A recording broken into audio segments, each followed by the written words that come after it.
क्या आप जानते हैं 11 जनवरी 1966 में लाल बहादुर शास्त्री का रहस्यमय तरीके से निधन हो गया। आज उनकी पुण्यतिथि के मौके पर उनके बारे में कुछ बातें जानते हैं। लाल बहादुर शास्त्री का जन्म 2 अक्टूबर 1904 को मुगलसराय, वाराणसी, उत्तर प्रदेश में हुआ था। वह स्वतंत्र भारत के दूसरे प्रधानमंत्री थे और भारतीय राष्ट्रीय कांग्रेस पार्टी के नेता भी थे।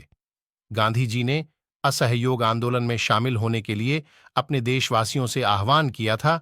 इस समय लाल बहादुर शास्त्री केवल 16 वर्ष के थे। उन्होंने महात्मा गांधी के इस आह्वान पर अपनी पढ़ाई छोड़ देने का निर्णय कर लिया था। लाल बहादुर शास्त्री ब्रिटिश शासन की अवज्ञा में स्थापित किए गए कई राष्ट्रीय संस्थानों में से एक वाराणसी के काशी विद्यापीठ में शामिल हुए। यहां वे महान विद्वानों एवं देश के राष्ट्रवादियों के प्रभाव में आए। विद्यापीठ द्वारा उन्हें प्रदत्त स्नातक की डिग्री का नाम शास्त्री था, लेकिन लोगों के दिमाग में यह उनके नाम के एक भाग के रूप में बस गया। आजादी के बाद जब कांग्रेस सत्ता में आई, उससे पहले ही राष्ट्रीय संग्राम के नेता विनीत एवं नम्र लाल बहादुर शास्त्री के महत्व को समझ चुके थे।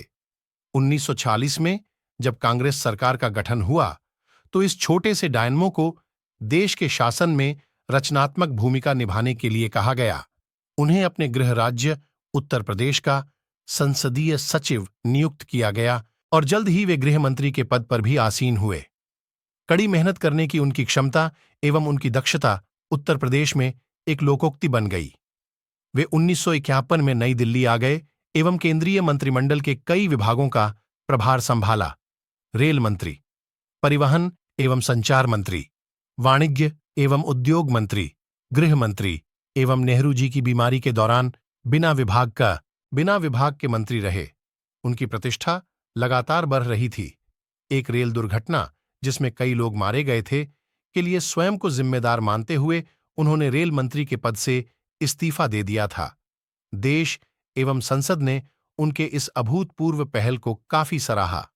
तत्कालीन प्रधानमंत्री पंडित नेहरू ने इस घटना पर संसद में बोलते हुए लाल बहादुर शास्त्री की ईमानदारी एवं उच्च आदर्शों की काफी तारीफ की। उन्होंने कहा कि उन्होंने लाल बहादुर शास्त्री का इस्तीफा इसलिए नहीं स्वीकार किया है कि जो कुछ हुआ वे इसके लिए जिम्मेदार हैं, बल्कि इसलिए स्वीकार किया है क्योंकि इससे संवैधानिक मर्यादा में एक मिसाल कायम होगी।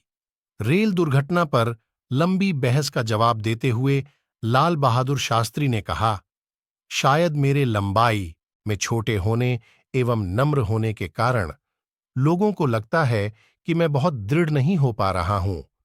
यद्यपि शारीरिक रूप से मैं मजबूत नहीं है, लेकिन मुझे लगता है कि मैं आंतरिक रूप से इतना कमजोर भी नहीं हूं।